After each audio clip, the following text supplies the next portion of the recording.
Hello guys, welcome to my YouTube channel. ఈరోజు మనం మాట్లాడుకునే టాపిక్ వచ్చి కల్కి 2898 AD.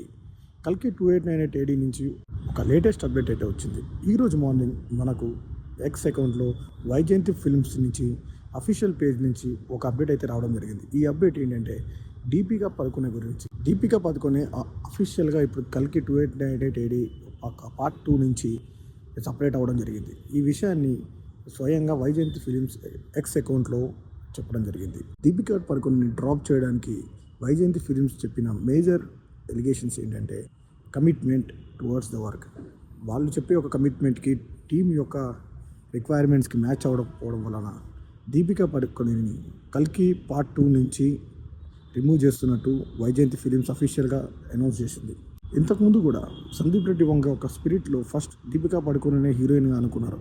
కానీ కొన్ని మిస్అండర్స్టాండింగ్స్ అండ్ కమిట్మెంట్స్ ఇష్యూస్ వల్లనే సందీప్ రెడ్డి వంగ గారు దీపికా పదుకొనెని స్పిరిట్ నుంచి డ్రాప్ చేశారు. ఇప్పుడు సేమ్ ఇష్యూ అదే కల్కి 2898 AD నుంచి మనకి కనిపిస్తుంది. ఇన్సైడ్ ఇన్ఫర్మేషన్స్ ఏంటంటే దీపికా పదుకొనె యొక్క స్టాఫ్ టోటల్ 25 మెంబర్స్కి లగ్జరీ రూమ్స్ ప్లస్ వాళ్ళ స్టేయింగ్కి మొత్తం ప్రొడక్షన్ హౌస్ మేనేజ్ చేయాలని చెప్పి ఒక కండిషన్ ఉండగా, ఇంకో కండిషన్ ఏంటంటే దీపికా పదుకొనె పర్ డే వచ్చి ఓన్లీ 7 hours వర్క్ చేస్తుందంట. అండ్ ఎక్స్ట్రా అవర్స్ వర్క్ చేయడానికి దీపికా పదుకొనె గారు దానికి అగ్రీ కాకపోవడం వల్ల ప్రాజెక్ట్ నుంచి దీపికా పదుకొనె గారిని తీసేయడం జరిగింది.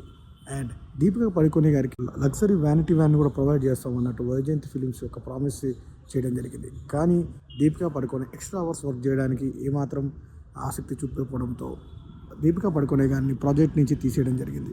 అన్నీ చూస్తుంటే సందీప్ రెడ్డి గారు ఏదైతే రీజన్స్ ఫస్ట్లో మెన్షన్ చేశారో ఆ రీజన్సే కరెక్ట్ అనిపిస్తుంది. అండ్ వైజయంతి ఫిలిమ్స్ రిలీజ్ చేసిన ట్వీట్లో క్లియర్గా మెన్షన్ చేశారు, despite having a long journey making in part 1 we could not find the partnership towards to continue this project. ఈ ట్వీట్ చూస్తే మనకు క్లియర్గా అర్థమవుతుంది దీపికా పదుకొనె గారు పెట్టిన కండిషన్స్ నుంచి ఏమాత్రం తను స్టెప్ డౌన్ అయ్యేలా కనిపించట్లేదు. దీనివలన తను ఒక మేజర్ ప్రాజెక్ట్ మిస్ అవ్వడం జరుగుతుంది. చూద్దాం కల్కి 2898 AD ఫిలిం ఒక పార్ట్ 2లో దీపికా పదుకొనెని ఎవరు రిప్లేస్ చేస్తారో. Okay guys, that is for today. See you in the next video.